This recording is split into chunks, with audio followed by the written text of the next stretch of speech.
Hello everyone, my name is Ronzel, and in this video I'll teach you guys how to set up Ryujinx Emulator, and it's actually pretty easy. You just have to follow carefully, and I'll teach you guys how to set everything up, and also a bonus, I'll teach you guys what's the best settings to maximize your performance. Anyway, so let's stop killing some time here and let's get into it. Okay, so our first step would be downloading the Ryujinx file itself. So you can click the link in the description, and also if you don't want to, you could also just search it up on Google. You're just going to search Ryujinx, like so, and you're going to this GitHub page right here. And after that, we're just gonna go and scroll down a bit over here on the latest builds, and after that, we're going to select this. We're going to be installing the stable releases. Also, yeah, you can go ahead and click the link on this one, which are the canary releases, but I don't really recommend it as much because sometimes there can be some bugs and some instabilities, so I'd really just recommend you installing the stable releases instead. Anyway, so once you're on this page, there's this change log where you can find whatever new features are added and on what's new and stuff like that. But we're going to be scrolling down here, where we can select and download our emulator. And assuming you have Windows, you're going to be downloading this one right here, which is the WinX64. Okay, so we'll just wait up for this download to be finished and we can go ahead and proceed. The server is a bit slow depending on where you live, so you might have to wait for a bit, but once everything is finished, we're just going to be extracting our emulator. Alright, so this is our file right here, and you can extract it wherever you like, but on this tutorial I'm just going to extract it in the desktop so you know it can be seen. We're gonna go drag it into our desktop, we're going to close this tab, and we're going to rename our folder into Ryujinx. Like so. Okay, so this is our program right here, but before everything else, we will also be needing to download a prod key and a firmware file. Now, I have no idea where you can download some of those, so you're going to have to look somewhere else because these files right here are definitely not going to be in the description down below for you to download, because linking these files would be strictly prohibited and stuff. So yeah, I'm not going to leave a link for these files in the description, so you're going to have to look somewhere else. Anyway, so let's say you finally get a hold of these files. We're going to be opening our ryujinx.exe right here. And on this window, it's probably asking you to install some prod keys and some firmware files. So we're going ahead to click the actions button right here, then install keys, and then this one. Okay, so we're going to locate our keys file, which mine is going to be right over here.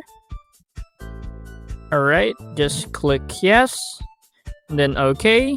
So you can see successfully installed. And after that, we're going to be installing our firmware files, which would be down here.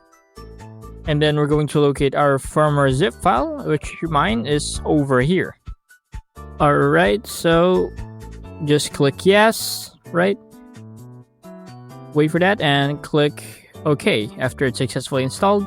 And yeah, the next step would be we're going ahead to link our game directory to the emulator. And you might ask, how does one get such files? Or like, how do you download Switch games? Well, there are many ways to do so, but I'm not going to teach you such stuff because that would get me in trouble. But there are legal ways you can get ROMs by, dumping the files from the Nintendo Switch itself. But let's say you did do so. So this is what we're gonna do. So we're gonna go and click settings. In the interface section, go to game directories and click this add button right here. So we'll be going ahead and locating our ROM files, which mine is over here. Alright, and you're just gonna go click OK. Select folder, and there it is. Next would be also linking our DLC and update directories, and after all that, we're just going to click apply and OK. So our games are now in the emulator, as you can see. Okay, so the next step would be selecting the best settings to maximize our performance. Okay, so once again, go ahead and click the options on the top, then settings. And on the interface section, we don't really have anything much to set up here, and same with the input section. And oh yeah, by the way, this is where you set up your controllers and stuff, so you can have your inputs. Okay, so I'm just gonna teach you guys on how to set up your controller just in case.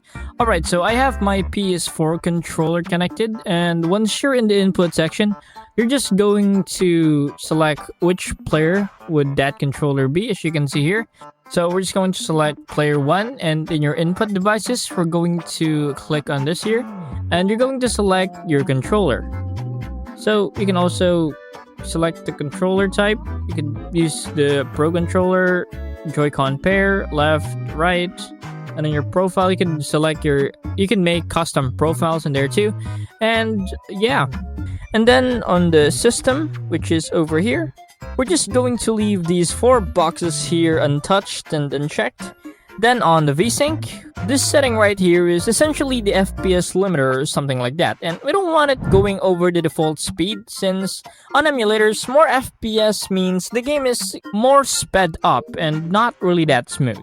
Next is on the DRAM size. So for this setting, I would just recommend you selecting the 4 gig because most game really won't use more than 4 gigabytes. But basically the settings is dependent on your GPU VRAM size. The setting is basically the storage size of textures.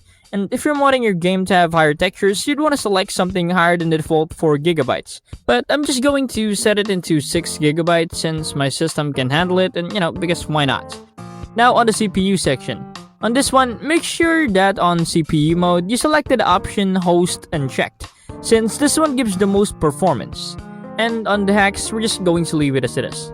And going over here to the Graphics API and Optimization section, make sure that the graphics backend is selected to Vulkan, because this one gives more performance and less stuttering. And on the preferred GPU, make sure you select your dedicated GPU and not the one on your CPU side. And on the graphics backend multi-threading, just set it to auto. Next is you're going to check this, not check this, and check this one on the bottom.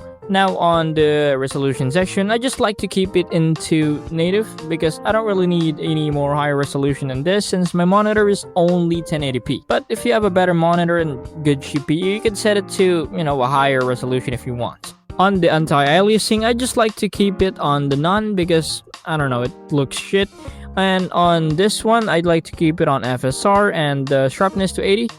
And on the anisotropic filtering, I just click to keep it on auto. And the aspect ratio, make sure it's on 16.9.